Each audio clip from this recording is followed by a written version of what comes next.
റസൂലുള്ളാഹിയും ഖദീജ ബീവിയും തമ്മിലുള്ള ഈ ഭാഗം, ഈ ലോകത്ത് ഒരു വ്യക്തിയെ തീരെ അംഗീകരിക്കാത്ത ആൾ ആരാണ് എന്ന് ചോദിച്ചാൽ അധിക ആളുകൾ, ഞാനല്ല കേട്ടോ, അധിക ആളുകൾ മറുപടി പറയാ ഭാര്യയായിരിക്കുന്ന. എത്ര വലിയ ആളാണെങ്കിലും എത്ര ഉഷാറുള്ള ആളാണെങ്കിലും ഭാര്യന്റെ അടുക്കൽ ഏറ്റവും അങ്ങനെ ആയിരിക്കും. എൻ്റെ അനുഭവം പറയാമെന്ന് ആരും വിചാരിക്കണ്ട. പണ്ട് ഇതേപോലെ ഒരു വാഴത്തിന്റെ സദസ്സിൽ ഒരു സംഭവം ഉണ്ടായി. ഒരു സ്ത്രീ കാര്യമായിട്ട് ഭാര്യയും ഭർത്താവും തമ്മിലുള്ള ബന്ധത്തെക്കുറിച്ചാണ് വാഴത്.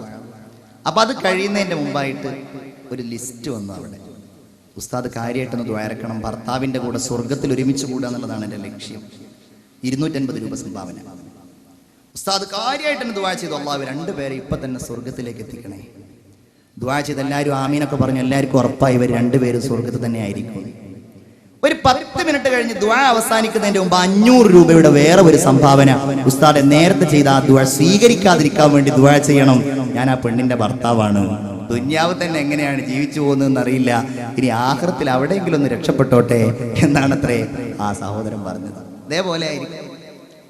പണ്ട് ഒരു വലിയ ഒരു കഥ കേൾക്കുന്നതാണ്, ഉസ്താദുമാരൊക്കെ പറയുന്ന ഒരു സംഭവമാണ്. ഒരു വലിയ എന്ത് കറാമത്ത് കാണിച്ചാലും അതിപ്പോ നിങ്ങളല്ലേ എന്ന് വിചാരിച്ച് ഭാര്യ തീരെ അംഗീകരിക്കൂല. എന്ത് പറഞ്ഞു കൊടുത്താലും അംഗീകരിക്കൂല. അങ്ങനെ ഒരു ദിവസം ഇയാൾ തീരുമാനിച്ചു, ഒരു പുതിയ ഐറ്റം കറാമത്ത് കാണിച്ചു കൊടുത്ത് ഇവളെ എങ്ങനെയെങ്കിലും ഒന്ന് വശത്താക്കണം. അങ്ങനെ ഇവരിങ്ങനെ രാവിലെ മുറ്റടിച്ച് വരുന്ന സമയത്ത് ആകാശത്ത് കൂടെ ഇങ്ങനെ വിമാനം പറക്കുന്നത് പോലെ മൂപ്പരിങ്ങനെ പറന്നു പോയത്. പറന്നിട്ട് അപ്പുറത്ത് ചെന്ന് വീണ് ഇറങ്ങിയിട്ട് ഇങ്ങനെ നടന്നു വന്നപ്പോൾ അവൾ പറഞ്ഞു, ഇതിലെ നിങ്ങൾ കണ്ടോ, ഒരാൾ ഇതിലൂടെ പറന്നുപോയി, അത് നീ കണ്ടിരുന്നോ? എന്നാ ഒരു കാര്യം കേൾക്കണ, അത് ഈ ഞാനാണ്, നിന്റെ ഭർത്താവായ ഞാനാണെന്ന് പറഞ്ഞു. എനിക്കത് കണ്ടപ്പോഴേ തോന്നിയാണ്. കാരണം ഒരു ചെരിവുണ്ടായിരുന്നു ഇങ്ങനെ പറക്കുന്ന സമയത്ത്. അത് കണ്ടപ്പോൾ തന്നെ മനസ്സിലായി നിങ്ങൾ തന്നെ ആയിരിക്കും എന്നുള്ളത്. എന്തൊരു പറക്കലാണ്, പറക്കുകയാണെങ്കിൽ മര്യാദക്ക് പറന്നുകൂടെ എന്നൊക്കെ ചോദിച്ചിട്ട് ആകെ കൊളാക്കി എന്നാണ് കഥ. എന്നാൽ ഇവിടെയാണ് നമുക്ക് മാതൃക ബഹുമാനപ്പെട്ട സയ്യിദത്തുന ഖദീജത്തുൽ കുബ്ര റളിയല്ലാഹു തആല അൻഹാ പേടിച്ചവശനായി റസൂലുള്ളാഹി സ്വല്ലല്ലാഹു അലൈഹി വസല്ലമ തങ്ങൾ വന്നപ്പോ, അബ്ശിർ വല്ലാഹി ലഖദ് കുൻതു അഅലമു അന്നല്ലാഹ ലൻ യഫ്അല ബിക ഇല്ലാ ഖൈറാ. പേടിക്കണ്ട നബിയേ, പേടിക്കണ്ട ഭർത്താവേ, അല്ലാഹു നിങ്ങൾക്കൊരിക്കലും ഒരു പ്രയാസവും വരുത്തില്ല എന്ന് പറഞ്ഞുകൊണ്ട് തന്റെ അനുഭവങ്ങൾ മുഴുവൻ റസൂലുള്ള പങ്കുവെക്കുമ്പോ റസൂലുള്ളാഹി സ്വല്ലല്ലാഹു അലൈഹി വസല്ലമ തങ്ങളുടെ ഭയത്തെ, പേടിയെ മാറ്റിക്കൊണ്ട് അവിടുത്തെ കണ്ണുകളിലേക്ക് നോക്കിക്കൊണ്ട് അവിടുത്തെ ഇവിടെ തൊട്ടടുക്കൽ ഇരുന്നു കൊണ്ട് അവിടുത്തെ കൈകളിൽ തലോടിക്കൊണ്ട് ബഹുമാനപ്പെട്ട ഖദീജ റളിയല്ലാഹു അൻഹ പറയുകയാണ്, ആദ്യമായി നബിയുടെ മുഖത്ത് നോക്കി പറഞ്ഞയാൾ, വഅശ്ഹദു അന്നക നബിയ്യു ഹാദിഹിൽ ഉമ്മ അല്ലദീ തൻതദിറുഹുൽ യഹൂദ്. യഹൂദികൾ വരുമെന്ന് പറഞ്ഞിട്ടുണ്ടല്ലോ, ആ നബി നിങ്ങളായിരിക്കുമെന്നാണ് എനിക്ക് തോന്നുന്നത്. അങ്ങനെ റസൂലുള്ളാഹിനെ ഭക്ഷണം കഴിപ്പിച്ചു, നബിക്ക് സമാധാനം നൽകി, റസൂലുള്ളാഹിയെ വീട്ടിൽ കിടത്തി. എന്നിട്ട് വീട്ടിൽ നിന്ന് പുറത്തേക്കിറങ്ങി വഹയിനെ കുറിച്ച് അന്വേഷിക്കാനാണ്. അവിടെ ഉണ്ടായിരുന്നു നീനവ എന്ന് പറയുന്ന സ്ഥലത്ത് നിന്ന് വന്ന ഒരടിമ, അദ്ദാസ് എന്നായിരുന്നു ആ അടിമയുടെ പേര്. അദ്ദേഹത്തിന്റെ അടുക്കൽ ചെന്നു, അദ്ദാസ് ചോദിച്ചു, അല്ല ആരിത്, എന്തിനാണാവോ ഖുറൈശികളുടെ നേതാവായ സ്ത്രീ എന്നിലേക്ക് വന്നിരിക്കുന്നത്? അദ്ദാസേ ഹൽ ഇൻദക ഇൽമുൻ മിൻ ജിബ്രീൽ, ജിബ്രീലിനെ കുറിച്ച് നിന്റെ അടുക്കൽ വല്ല അറിവുമുണ്ടോ? അദ്ദാസ് പറഞ്ഞു, ഖുദ്ദൂസുൻ ഖുദ്ദൂസ്, പരിശുദ്ധൻ തന്നെയല്ലേ, മഹാപരിശുദ്ധൻ തന്നെയല്ലേ. ആയിഷ ബീവി വീണ്ടും ചോദിച്ചു, അല്ല അദ്ദാസേ, എന്താ ജിബ്രീലിനെ കുറിച്ച് നിനക്കറിയാവുന്ന കാര്യം? ഭർത്താവിനൊരു പ്രയാസം വരുമ്പോ റസൂലുള്ളാഹി സ്വല്ലല്ലാഹു അലൈഹി വസല്ലമയെ സ്നേഹിച്ച് നിൽക്കുകയാണ്, കൂടെ നിൽക്കുകയാണ്. ഇനി എനിക്ക് വേണ്ട, ഞാൻ നിങ്ങളെ ഒഴിവാക്കുകയാണ്, നിങ്ങൾ നാട്ടുകാരെ നന്നാക്കാൻ നടക്കല്ലേ, നിങ്ങൾക്ക് ഇതല്ലാതെ വേറെ പണിയില്ലേ എന്നൊക്കെ ചോദിച്ചുകൊണ്ട് ഭർത്താവിനെ നിരുത്സാഹപ്പെടുത്തുന്ന എന്റെ സഹോദരിമാരെ, വലിയ പാഠമാണ്. എന്താണ് സംഭവിച്ചിരിക്കുന്നത് എന്നറിയാൻ, റസൂലുള്ളാഹിയുടെ കാര്യമറിയാൻ ബഹുമാനപ്പെട്ട ഖദീജ ബീവി കടന്നു ചെല്ലുകയാണ്. അബ്ദാസ് പറയുകയാണ്, ഖദീജ ജിബ്രീൽ ആരാണെന്നറിയില്ലേ?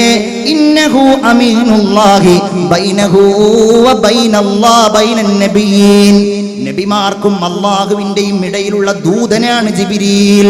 വഹുവ സ്വാഹിബ് മൂസാ വ ഈസാ. മൂസാ നബിയുടെയും ഈസാ നബിയുടെയും സ്വാഹിബാണ്. വറക്കത്തിന്റെ അടുക്കൽ ചരിത്രം അറിയാവുന്നത് കൊണ്ടാണ് ഞാൻ വിശദമാക്കാത്തത്. വറക്കത്ത് ഇബ്നു നൗഫലിന്റെ അടുക്കൽ ചെന്നു. വറക്കത്ത് പറയുകയാ, ഖദീജ മുഹമ്മദിന്റെ അടുക്കൽ വന്നത് നാമൂസുൽ അക്ബർ, അത് ജിബ്രീൽ എന്നറിയപ്പെടുന്ന മലാഖയാണ്. ബഹുമാനപ്പെട്ട ഖദീജ ബീവി റസൂലുള്ളാഹിന്റെ അടുക്കലേക്ക് വീട്ടിലേക്ക് കയറി ചെല്ലുമ്പോ നബി തിരുമേനി ഖദീജയെ സ്വാഗതം ചെയ്യുന്നത്, ഖദീജ എനിക്കിതാ വീണ്ടും ജിബ്രീൽ വന്നിരിക്കുന്നു, എന്നോട് ഇത് ലോകത്തോട് മുഴുവൻ പറയാൻ കൽപ്പിച്ചിരിക്കുന്നു. യാ അയ്യുഹൽ മുദ്ദസ്സിർ ഖും ഫഅൻവിർ വറബ്ബക ഫകബ്ബിർ, എന്നിലേക്ക് ഇറങ്ങിയിരിക്കുന്നു ഖദീജ. അതുകൊണ്ട് നിന്നോട് ഞാൻ പറയുകയാണ്, ഇന്നീ റസൂലുള്ളാഹ്, ഞാൻ അല്ലാഹുവിന്റെ റസൂലാ. ഖദീജ ബീവി റസൂലുള്ളാഹിന്റെ കൈ വീണ്ടും പിടിച്ചു. നബിയേ, കണ്ണിൽ നിറവെള്ളം നിറച്ചുകൊണ്ട് ഭാര്യയായ ഖദീജ പറയുകയാണ്, ഞാനിതാ സാക്ഷ്യം വഹിക്കുന്നു നബിയേ, അന്നക റസൂലുള്ളാഹ്, അങ്ങ് അല്ലാഹുവിന്റെ റസൂലാ. അത് പറഞ്ഞിട്ട് ഖദീജ ബീവി പറഞ്ഞ ഒരു വർത്തമാനമുണ്ട്, അല്ലാഹുവിന്റെ റസൂലേ, അങ്ങേക്ക് എന്തുണ്ടായാലും അങ്ങയുടെ കൂടെ ഞാനുണ്ടാകും, അങ്ങയുടെ പിന്നിൽ ഞാനുണ്ടാകും നബിയേ, സദാസമയവും ഞാൻ അങ്ങയുടെ കൂടെ ഉണ്ടാകും എന്ന് പറയുക മാത്രമല്ല, പിന്നീട് അത് പ്രാവർത്തികമാക്കുകയും ചെയ്തു. ഒരിക്കൽ ഖദീജ ബീവി പറഞ്ഞു, നബിയേ, ഇനി ജിബ്രീൽ വന്നാൽ അത് എന്നോട് പറയണം. ഒരു ദിവസം ജിബ്രീൽ വന്നപ്പോൾ ഖദീജ ബീവിയോട് പറഞ്ഞു, ഖദീജ ജിബ്രീൽ വന്നു. ഖദീജ ബീവി റസൂലുള്ളാഹിയോട് ഖദീജ ബീവി പറഞ്ഞു, എന്റെ തുടയിലിരിക്കൂ. ഇപ്പൊ കാണുന്നുണ്ടോ? അതെ, ഇപ്പോൾ കാണുന്നുണ്ട്. വീണ്ടും ഇടത്തെ തുടയിലിരിക്കാൻ പറഞ്ഞു. അതറാഹുല്ലാൻ, ഇപ്പൊ കാണുന്നുണ്ടോ? അതെ, ഇപ്പോൾ കാണുന്നുണ്ട്. ഖദീജ ബീവി തന്റെ ആ മേൽ വസ്ത്രം അങ്ങ് മാറ്റി. ഇപ്പൊ ഞാൻ കാണുന്നില്ല ഖദീജ, മുഹമ്മദ് മുസ്തഫ സല്ലല്ലാഹു അലൈഹി വസല്ലം. ഖദീജ ബീവി പറഞ്ഞു, എങ്കിൽ അത് മുഖറബായ മലക്ക് ജിബ്രീൽ അലൈഹിസ്സലാമാണ്. അഷ്ഹദു അല്ലാ ഇലാഹ ഇല്ലല്ലാഹ് അസ്തഗ്ഫിറുല്ലാഹ് അസ്അലുകൽ ജന്നത വ അഊദു ബിക മിനൻ നാർ. ഉറക്കൊക്കെ മാറ്റി വെച്ച് ചൊല്ലൂ, അഷ്ഹദു അല്ലാ ഇലാഹ ഇല്ലല്ലാഹ് അസ്അലുകൽ ജന്നത വ അഊദു ബിക മിനൻ നാർ.